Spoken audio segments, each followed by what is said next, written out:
Tu es la source qui déverse la vie. Tu es celui qui donne la joie de vivre. Je veux vivre. Voilà, bonjour, je m'appelle Thierry Kopp. Je suis né le 21 août 62 à Strasbourg en Alsace. J'ai suivi des études normales jusqu'à l'âge de 16 ans. Puis à l'âge de 16 ans, je me suis dit qu'est-ce que je vais faire de ma vie. Et comme j'aime voyager et j'aime bien manger, j'ai essayé de trouver un métier qui concilie les deux. Donc bien manger et voyager, qu'est-ce que je peux faire comme métier? Et le métier de cuisinier était adapté aux deux. Donc j'ai décidé d'apprendre le métier de cuisinier et j'ai fait un apprentissage. À 16 ans, je suis sorti de l'école et j'ai commencé un apprentissage de cuisinier. Et là, on travaillait le matin de 10h à 14h et de 18h à 22h. Et l'après-midi, j'avais libre. Donc pendant mes temps de libre, j'habitais à 10 km. Ça fait, si je rentrais chez moi, 10 km aller, 10 km retour, ça fait 20 km. J'étais en vélo à l'époque. Qu'est-ce que j'ai fait? J'ai commencé à fréquenter un café qui se trouvait tout près du restaurant. Et dans ce café, il y avait plein de chrétiens. Non, je plaisante. Dans les cafés, il n'y avait pas de chrétiens. Il y avait des gens du monde qui étaient là. Et puis voilà, c'était la drogue et ainsi de suite. Et j'ai commencé à fumer du hashish. Et après, je me suis dit, pourquoi je dépense autant d'argent? Je gagnais peu. Pourquoi est-ce que je ne commencerais pas à trafiquer? Et j'ai commencé à trafiquer un peu. Puis après, à 18 ans, il y avait le service militaire. Là, je me suis dit, qu'est-ce que je vais faire? Un an, obligé de partir un an au service militaire. Mais il y avait une possibilité de faire 18 mois. Et là, on partait outre-mer. Et rappelez-vous, j'aime bien voyager, donc j'ai dit OK. Donc on avait le choix entre plusieurs destinations, il fallait en choisir 3. Et le sort est tombé que je parte en Polynésie française, à Tahiti, à la base militaire de Fa'a. Bon, après je suis parti, j'ai fait mon service militaire pendant 18 mois. Pendant le service militaire, j'ai continué à dealer, parce qu'il y avait de la marijuana là-bas. Je fumais de la marijuana, je dealais de la marijuana. Et j'étais condamné aussi à 3 mois de prison avec sursis parce qu'on avait pris une voiture, enfin j'avais pris une voiture, je suis sorti en boîte, j'ai fait un accident, délit de fuite et ainsi de suite. Donc j'étais condamné, c'était ma première condamnation à 3 mois de prison avec sursis. À mon retour du service militaire, j'ai continué à dealer. Et là je commençais à vendre déjà par kilo. Quelques temps après, j'ai été dénoncé, tout ça, la police m'a arrêté, j'étais condamné à 15 mois de prison ferme et 15 mois de prison avec sursis. Et là, c'était vraiment, c'était difficile, quoi. C'était pas facile, la prison, j'avais 20, 21 ans, je sais plus exactement. Enfin, j'étais jeune. Et là, déjà, 1 an de prison ferme et 15 mois avec sursis. Et j'étais condamné comme demi-grossiste, trafiquant de drogue, enfin de hashish, en tant que demi-grossiste. Quelques temps plus tard, je suis sorti, j'avais pas trop d'argent de prison. Est-ce que ça m'a calmé? Non. Qu'est-ce que j'ai fait? J'ai acheté un pied de biche, j'ai fait un cambriolage. J'ai vendu il y avait un peu d'argent, télé, et ainsi de suite. J'ai revendu ça pour de nouveau acheter du hashish et je me suis relancé de nouveau dans la vente. Quelques temps plus tard, j'ai rencontré une fille qui travaillait dans un café. Et on s'est fréquenté pendant quelques temps. Au bout de quelques temps, elle me dit, écoute, j'aimerais me prostituer pour toi. C'était étrange, j'ai dit ok, pas de problème, j'ai jamais fait ça, j'ai dit écoute viens on va à Strasbourg dans la rue, puis je l'ai mis dans la rue, et elle a commencé à se prostituer, après je dis vaut mieux qu'on aille dans une autre ville, on est parti sur Mulhouse, non d'abord Belfort, j'ai mis sur le trottoir à Belfort, après à Mulhouse, et là il y a eu quelques histoires avec des autres filles qui étaient là, donc je l'ai mis à un autre endroit, j'ai un ami pareil avec qui je travaillais entre parenthèses, avec qui je faisais des coups, parce qu'en même temps on faisait aussi à l'époque, il y avait encore les eurochèques avec des cartes, avec les cartes. Donc on allait en Suisse, on allait en Allemagne, on allait en Belgique, on allait un peu partout en Europe et on faisait des eurochèques qu'on échangeait. On les achetait pas cher et on les échangeait dans les postes, dans les banques. Donc on était des escrocs aussi. Et lui aussi, il avait une copine. Je lui ai dit, écoute, tu voudrais pas que ta copine aussi elle travaille? Il a dit, ok, je vais voir. Et puis voilà. Et puis lui aussi, il l'a mis sur le trottoir et ça a tenu pendant 3 mois. Sur Mulhouse, et la police l'a arrêté, lui, et sa copine, ils les ont arrêtés ensemble, parce que moi, ce soir-là, j'ai dit, écoute, on n'ira pas. Et là, quelques temps plus tard, la police est venue m'arrêter, moi, parce que cette fille, elle m'avait dénoncé, moi, je ne savais pas. Mais avant cela, quand elle est venue nous voir en sortant de la garde à vue, lui il est resté en prison, il a été condamné. J'ai dit écoute, qu'est-ce qui se passe Ouais, il s'est fait arrêter, elle m'a raconté toute l'histoire, comment ils se sont fait arrêter et tout. Je dis t'as parlé? Elle m'a dit non, j'ai rien dit. J'ai dit ok, mais j'avais pas trop confiance en cette fille. Qu'est-ce que j'ai fait? J'ai pris contact avec des proxénètes, enfin avec un proxénète en Allemagne. J'ai dit écoute, j'ai une fille à vendre, est-ce que tu es intéressé? Il m'a dit ok. Donc il est venu, il a regardé tout ça, il m'a dit écoute, je suis prêt à te donner, à l'époque c'était 20 000 marks, ça fait 10 000 euros de nos jours, quoi. Je dis ok, pas de souci, on fixe un rendez-vous, et on a fixé un rendez-vous. Donc je devais la chercher elle travaille dans un bar à Mulhouse, entre-temps. Je devais la chercher au bar à Mulhouse et l'amener en Allemagne pour la vendre, quoi. Après, je suis arrivé au bar à Mulhouse et les flics étaient là, quoi. Je les ai vus, je suis parti. Et j'étais dans un hall d'escalier, j'ai réussi à me cacher. Et j'attendais, puis les gens commençaient à venir, à descendre et à monter. J'ai dit, je peux pas rester là, il faut que je sorte. Je suis sorti, les policiers étaient devant. Bonjour, papier, si c'est ça, quel est votre nom? Bon, voilà. Et ils m'ont arrêté. Bon, au commissariat, tout ça, puis après j'ai tout nié. Je suis innocent, j'ai rien à voir dans cette histoire. Ils m'ont quand même mis en prison. Et j'ai commencé une grève de la faim en prison. Et j'ai écrit 12 lettres, je me rappelle de cela, j'ai écrit 12 lettres au président de la République, Amnesty International, ministre de la Justice. Je suis innocent, je vais me laisser mourir si vous ne me laissez pas sortir et tout. Et au bout de 3-4 jours, paf, la porte, le surveillant vient, cop, pactage, libéré. Je dis waouh, j'étais libéré. En fin de compte, la police, ils ont trouvé la fille qui travaillait pour moi. Ils l'ont questionné, tout ça, ils l'ont interrogé. Et elle a dit non, Thierry Kopp est un client comme on avait convenu. Il n'a rien à voir, donc ils m'ont relâché. Après quelques temps, c'est passé au tribunal. Et là, j'ai été condamné parce que j'avais fait 2 mois et demi de prison. J'ai été condamné à 3 mois de prison. Donc ça couvrait la peine. Après, ça m'a calmé. Non, je suis sorti de prison. J'ai continué à faire les 400 coups. Je l'ai amenée en Allemagne. Elle travaillait pour moi en Allemagne. Après, il y avait une autre fille. Enfin, je travaillais un peu. Je travaillais en Allemagne à Francfort. Et après, on est parti à la frontière suisse. Parce que là, il y a des bars tout le long de la frontière. Il y a des bars à filles, quoi, en Allemagne. Et là, c'est plus ou moins toléré, la prostitution. Après, elle a travaillé en Suisse aussi. Et là aussi, j'ai fait les 400 coups. Je continuais à vivre ma vie, cambriolage et ainsi de suite. Et un jour, j'apprends que quelqu'un allait cambrioler.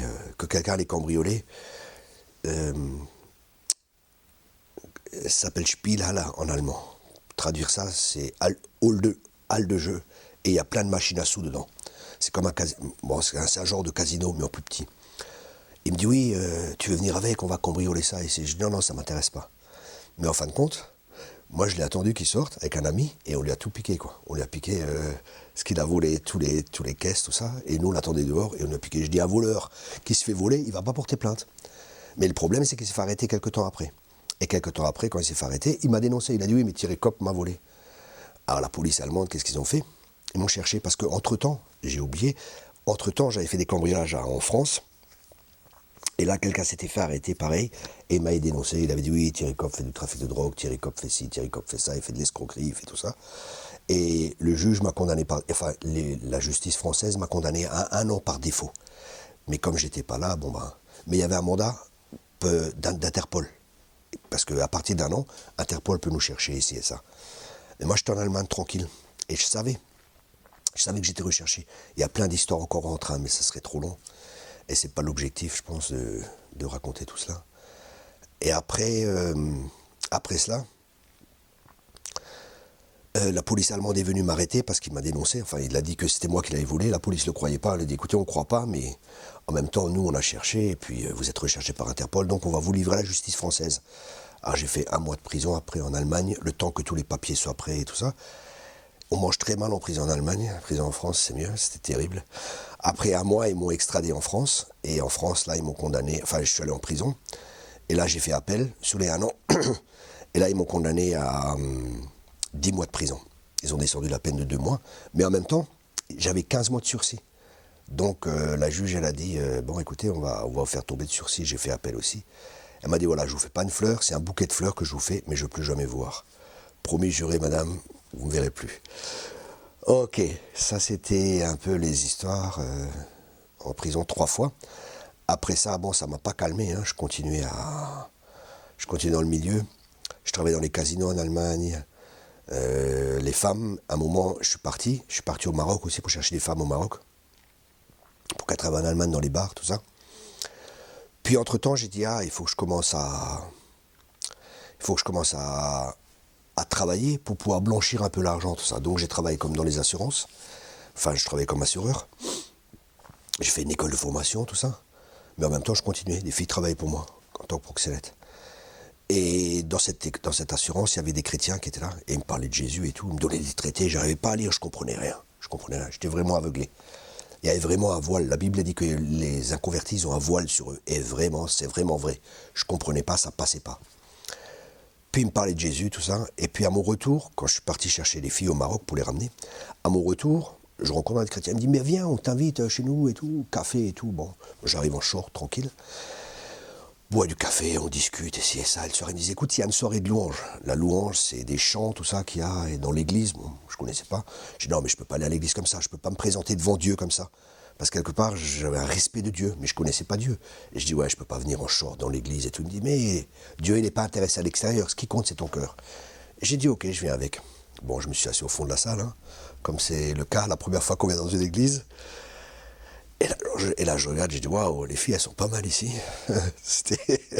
J'étais un païen pratiquant. Hein.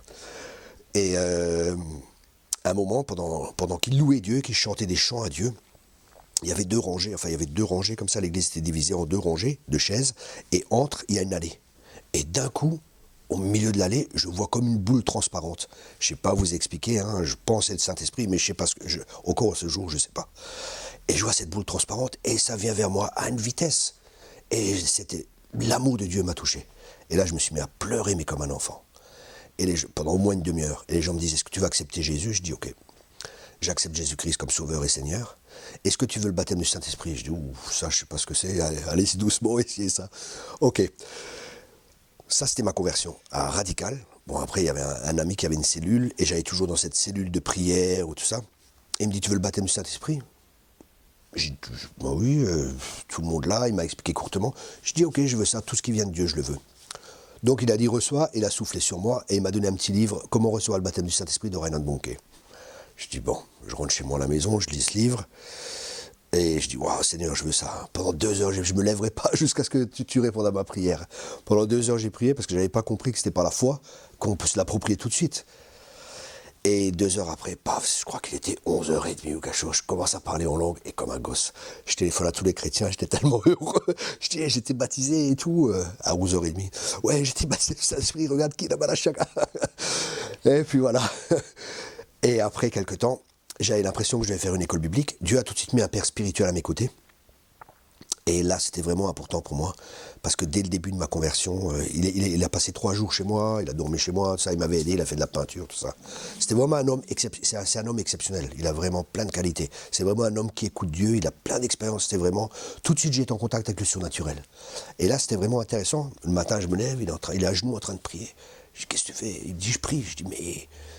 apprends-moi et tout, qu'est-ce qui se passe quand tu pries et tout. Il dit, tu sais, j'entends la voix de Dieu et Dieu me dit ce qu'il y a à faire pour la journée, il me donne des directions ici et ça. Je dis, waouh, ça je veux apprendre. Il m'a dit, tu sais Thierry, la chose la plus importante dans ta vie, c'est apprendre à entendre la voix de Dieu. Je dis, ok, comment on fait? Il m'a expliqué, ben voilà, tu prends ta Bible, tu demandes à Dieu qui te parle et tu ouvres le verset qui te dit. Je suis là, je prie, Seigneur, donne-moi un verset, j'ouvre, rien. J'ouvre, ça me parlait pas. Puis à un moment, je sais plus, je crois dans les Actes des Apôtres, il est marqué, j'ouvre, je dis waouh, et le verset sort, il me tape dans le cœur. Et le verset disait, c'est moi le Seigneur qui te parle. Je dis waouh, Dieu m'a parlé. Et là j'ai vu que Dieu peut avoir une relation personnelle avec soi, et qu'on peut parler à Dieu, que Dieu nous entend, et ainsi de suite. Et les premiers livres que j'ai lus, c'est vraiment intéressant. Le premier livre, c'était le second Exode. Le deuxième livre, c'était de Yonggi Cho, la prière, sur la prière. Et le troisième livre, c'était un livre de Smith Wigglesworth. Donc j'ai tout de suite confronté avec le surnaturel. Et le premier livre, le second Exode, il racontait comment Dieu l'avait conduit pour chercher les Juifs en Russie.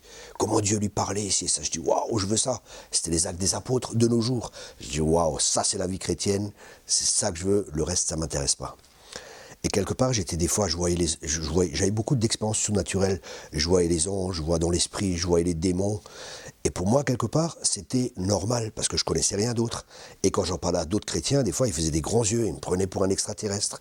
Et c'était délicat. Après, j'ai parlé avec un ami, il m'a dit, tu sais, Dieu t'a donné des dons, et tout le monde ne vit pas cela. Tu as le don de discernement des esprits, tu as tel don, et tout le monde ne vit pas dans cette dimension. Alors, n'en parle pas trop, parce que les gens ne vont pas te comprendre, ils vont te critiquer, te caser, ici et ça, et puis voilà. Après, bon, ce qui se passait, dès le départ, j'allais tout le temps dans les rues. J'ai évangélisé tout le monde. Mais je manquais de sagesse, rempli d'amour, mais sans sagesse. Donc du zèle, mais pas de sagesse. Mais Dieu connaît mon cœur. Dans la rue, j'arrêtais les gens, je dis, écoutez, il faut que je vous raconte quelque chose. Vous savez pas ce qui s'est passé. Je viens de rencontrer Jésus. Jésus a changé ma vie, et c'est ça. Mais les gens, mais laissez-moi tranquille. Je dis, non, mais il faut que vous sachiez, vous savez, je partais en enfer, et les gens qui n'ont pas Jésus, ils partent en enfer, mais Jésus vous aime, il veut pas que vous alliez en enfer. Et vraiment, j'ai évangélisé, mais tout le monde. Je manquais vraiment de sagesse. Après, j'ai été formé, j'ai rencontré un évangéliste, il m'a dit, il faut y aller doucement, ici et ça. Après, justement, le père spirituel que j'avais, le premier, il me dit, écoute Thierry, j'ai une vision, et je te vois dans une école biblique. Et je crois que Dieu veut que tu fasses une école biblique. J'ai dit, ok, je crois vraiment que c'est Dieu, et j'ai envie de faire ça. Puis je me suis présenté, j'ai téléphoné à l'école biblique, à l'époque c'était Pierre Truchel, le pasteur, c'était à Grenoble, à l'IBD. Je téléphone, ils disent, écoutez, il y a des conditions. Vous devez être baptisé depuis 2 mois, être chrétien, né de nouveau, baptisé d'eau au moins depuis 2 ans. Je dis, écoutez, moi ça fait 6 mois de conversion, mais je sais que Dieu me veut chez vous. Bon, venez, on va voir. Alors j'arrive, je discute avec le directeur. Il me dit, bon, on va étudier votre dossier. Je dis, non, moi, je suis prêt, je crois que c'était en septembre. J'ai déjà démissionné mon appartement, je mets ma voiture en vente, vous allez me prendre, quoi, c'est obligé. Et effectivement, ils m'ont pris. C'était un de mes premiers pas de foi. Quitter le travail, quitter tout, quoi. Puis après, j'ai suivi une formation à l'école biblique. Après ça, je suis reparti en Allemagne. Je fréquentais une église pendant 1 an ou 2 ans. Et un ami avait une cellule, il m'a dit, écoute Thierry, et là Dieu m'avait parlé, tu vas reprendre cette cellule. Et mon ami me dit, écoute Thierry, je crois que je vais arrêter, tu es d'accord pour reprendre la cellule? Je dis, ok, j'étais jeune. Hein. Je demande à mon pasteur qui était contre, mais je savais que c'était de Dieu.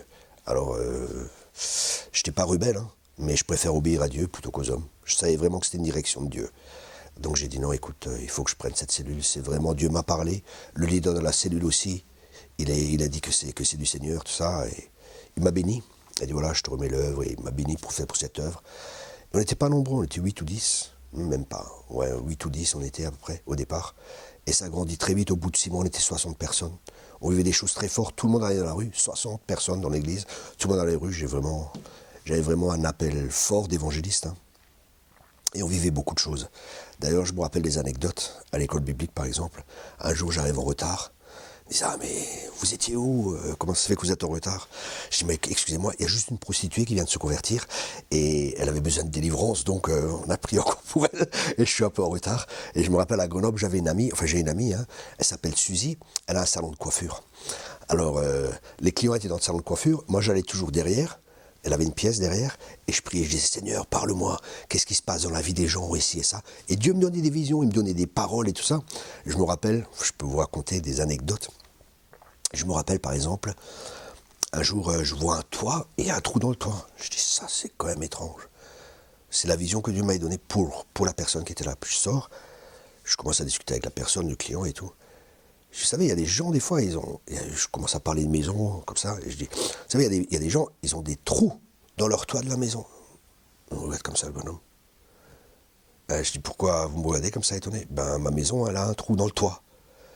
Je dis, ah, ok, mais d'où vous savez ça? Il me dit, mais d'où vous savez ça? Je dis, écoutez, voilà, je suis chrétien, j'ai une relation personnelle avec Dieu, et je pense que Dieu m'a parlé, parce qu'il vous aime, il veut vous parler, il veut se révéler à vous, il veut avoir une relation personnelle. Bon, le gars, il s'est converti.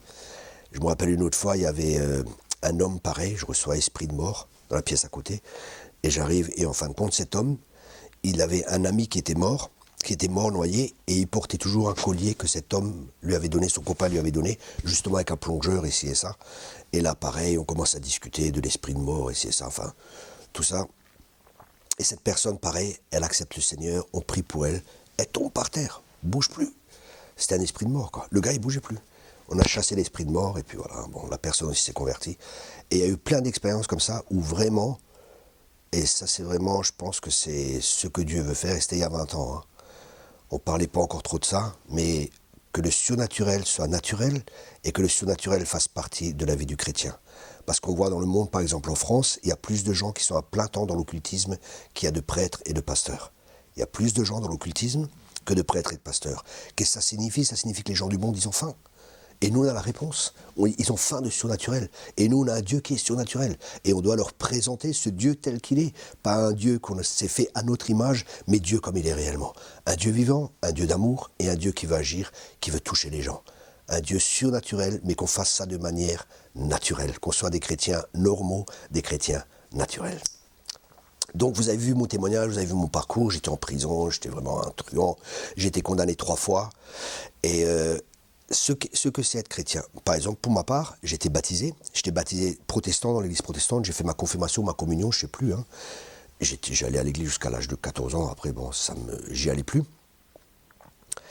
Et j'ai quand même mal fini, quoi. Ça signifie que j'avais un ticket première classe pour aller en enfer, mais je n'étais pas chrétien, avec tous les bêtises que je faisais. Et là, quand j'ai rencontré Dieu, ou que Dieu, parce qu'en fin de compte, c'est Dieu qui m'a cherché, hein, c'est lui qui met ce désir dans mon cœur, Dieu crée le vouloir et le faire. Et quand j'ai rencontré Dieu, et que je lui ai donné, je lui ai vraiment confié ma vie, ça veut dire que c'est plus moi qui dirigeais ma vie. J'ai accepté Jésus comme sauveur, mais j'ai aussi accepté Jésus comme Seigneur.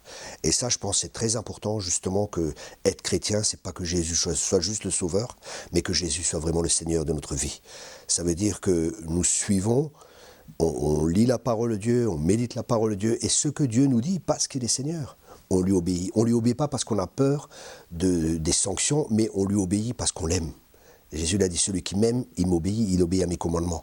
Et être chrétien, la Bible dit clairement, je mettrai mon esprit en vous, je vous donnerai un cœur nouveau, c'est que c'est pas une transformation extérieure, mais c'est une transformation de nature. On reçoit une nouvelle nature. La Bible dit, avant j'étais pécheur, et quand on accepte Christ, par exemple la Bible dit, Dieu nous aimait lorsque nous étions encore pécheurs. Ça signifie que Dieu m'aimait en tant que proxénète. Okay? Et Dieu nous aime. Dieu aime tout le monde, parce que Dieu est amour. Mais j'étais une créature de Dieu, mais j'étais pas fils ou fille de Dieu. Et la Bible parle clairement, Jésus dit clairement, il y a un homme qui vient, qui est très religieux. Vous pouvez lire ça dans Jean 3. Et cet homme vient, il faisait beaucoup de choses, il suivait des rites et ainsi de suite. Il faisait plein de choses pour plaire à Dieu. C'est ce que beaucoup de gens essaient de faire par leur propre force, par leur propre capacité, mais parce qu'ils n'ont pas la connaissance de ce que Dieu veut réellement. Ils n'ont pas vraiment une relation avec Dieu. Ils ont une religion suivie de rythmes, de coutumes et de plein de choses qui font avec leur propre force. Et ça, c'est justement la différence entre la religion et être chrétien. La religion, c'est l'homme qui fait pour accéder à Dieu. Le christianisme, c'est que Dieu est venu vers l'homme. Dieu a tant aimé le monde qu'il a envoyé son Fils unique afin que quiconque croit en lui ait la vie éternelle. C'est Dieu qui est venu rencontrer l'homme. C'est pas nous qui pouvons atteindre Dieu parce que Dieu est un Dieu saint. On ne peut pas accéder à Dieu autrement que par Jésus-Christ. Jésus a été fait homme, ça veut dire qu'il a pris notre nature pécheresse pour nous donner sa nature divine. Il a pris, la Bible dit dans 2 Corinthiens 5, verset 21, « Celui qui n'a point connu le péché a été fait péché, afin qu'en lui nous devenions justice de Dieu. » En fin de compte, l'œuvre, le seul moyen pour être sauvé, ou le seul moyen pour accéder à Dieu, c'est à travers Jésus-Christ. Jésus, il a dit « Je suis le chemin ». Il n'a pas dit « Je suis un chemin ». Il a dit « Je suis le chemin, la vérité et la vie. Nul ne vient au Père que par moi. » Le seul moyen pour accéder à Dieu, c'est à travers Jésus-Christ. Maintenant, vous allez me demander, pourquoi Jésus-Christ? C'est très simple. Tous les hommes sont nés, Adam et Ève ont péché, hein. Vous connaissez tous l'histoire d'Adam et de Ève, ils ont péché et ils sont devenus pécheurs. Ça veut dire que leur nature a été changée, leur nature a été transformée et le péché sépare de Dieu. Donc ils ont été séparés de Dieu et Dieu, il veut toujours une relation avec l'homme. Dieu, toujours, il voulait une relation avec l'homme. Mais Dieu est un Dieu saint. Et Dieu dit dans sa parole, par exemple, pour être juste, ça veut dire, pour être juste, synonyme d'être juste, c'est être accepté, c'est faire tout ce que Dieu nous demande, remplir tout. Il est dit dans la parole de Dieu que pour être juste, il faut obéir à tous les commandements. Et ça, on n'arrive pas. Dieu a placé la barre très haut pour nous montrer à l'homme qu'on n'arrive pas par nous-mêmes à accomplir ses commandements. Parce que la loi, elle est bonne. La loi, c'est les commandements que Dieu nous donne, qu'on doit accomplir pour pouvoir être déclaré juste. Et personne n'arrive à accomplir cela. Mais Dieu veut une relation avec nous parce qu'il est saint. Mais cette loi a été donnée pour nous conduire et nous faire prendre conscience que nous ne pouvons pas par nous-mêmes accéder aux standards de Dieu ou remplir les conditions que Dieu nous demande. Et tout cela nous a été donné pour qu'on arrive à une conclusion. Et cette conclusion doit être, j'ai besoin d'un sauveur. On ne peut pas le faire par nos propres forces, on peut pas placer nos foi dans nos capacités, dans tout ce qu'on veut faire de bien. On ne peut pas placer la foi parce qu'en fin de compte, on se rend compte qu'on est mauvais et qu'on ne peut pas le faire par nous-mêmes. Et quand on se rend compte de cela, on a besoin de grâce et on a besoin d'un sauveur. Un sauveur, pourquoi Jésus?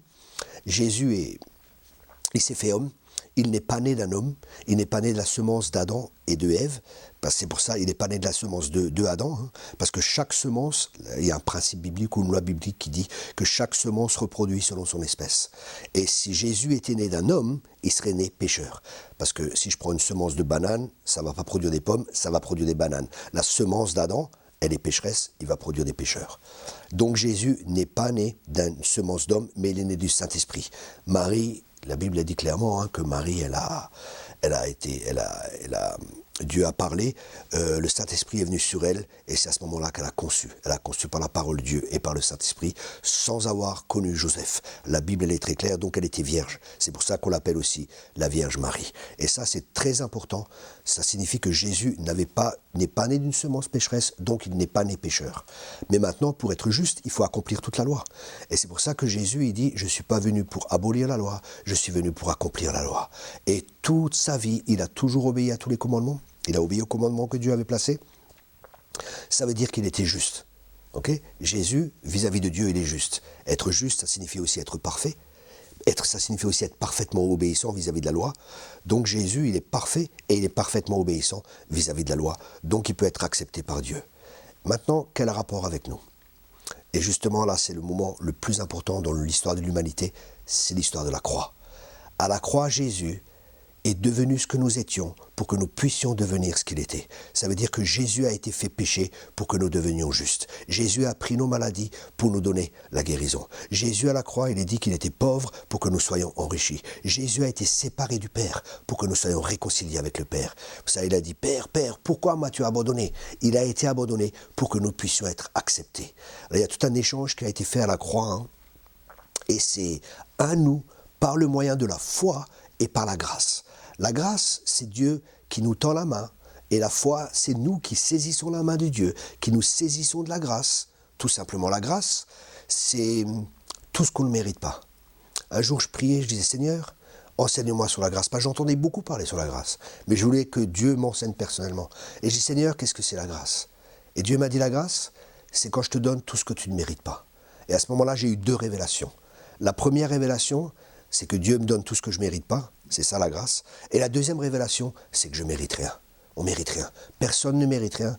Si Dieu m'utilise avec des signes, des miracles et des prodiges, ce n'est pas parce que je mérite, c'est vraiment la grâce de Dieu.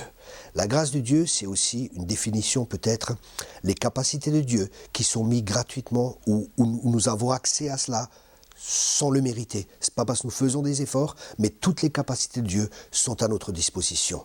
Et c'est au moyen de la foi qu'on peut accéder à cette grâce. C'est-à-dire que c'est... Comment expliquer ça?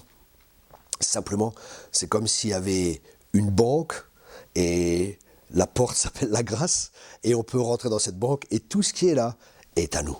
Et ça, c'est vraiment important pour nous en tant que chrétiens qu'on comprenne vraiment notre position de fils et notre position de fille dans le royaume de Dieu. Parce que l'histoire de Luc 15, elle est très claire. Le Père est dit à un moment au Fils, mais tout ce qui est à moi est à toi. Et plus nous comprenons ça, plus nous pouvons vivre dans une dimension dans laquelle Dieu veut que l'on vive, c'est-à-dire du plus qu'assez. Par exemple, pour le ministère, ça fait pratiquement 10 ans que je suis à plein temps, ou 15 ans que je suis à plein temps. Il n'y a aucune église qui me soutient. Il n'y a personne, il n'y a rien qui me soutient, c'est Dieu mon soutien. J'ai le privilège de voyager dans le monde entier. On s'est mariés il y a 8 ans. On s'est mariés, on n'avait rien du tout. On s'est vraiment mariés par la foi. Aujourd'hui, on a une maison qui est pratiquement payée. L'année prochaine, elle est payée. Dieu a pourvu à tous nos besoins avec richesse et gloire. On voyage dans le monde entier. J'ai pu parler à des présidents comme à des clochards. Et voilà, Dieu m'a ouvert les portes et Dieu pourvoit à tout. On n'a vraiment pas besoin de s'inquiéter. Ce que Dieu dit, c'est vraiment vrai. Vous savez, je suis un gars qui était dans le milieu. Et si la Bible ne fonctionne pas, si ce qui est marqué dans le bouquin, entre parenthèses, si ça ne fonctionne pas, je le prends et je le jette, ça ne m'intéresse pas. Mais vraiment, ce qui est marqué dans la Bible, c'est la vérité. Il a dit, voici les signes qui accompagneront ceux qui auront cru. Ils parleront des nouvelles langues, ils imposeront les mains aux malades, les malades seront guéris, ils chasseront les démons, ils saisiront des serpents, ils boiront des breuvages et rien ne pourra leur nuire. Et vraiment, je peux vous garantir que ce qui a marqué, c'est la vérité. C'est vrai, maintenant certains vont dire oui, mais c'est pour certains chrétiens. C'est vrai, c'est pas pour tous les chrétiens, c'est uniquement pour ceux qui croient. Parce qu'il est dit, voici les signes qui accompagneront ceux qui auront cru. Donc je vous encourage vraiment à placer votre confiance en Dieu.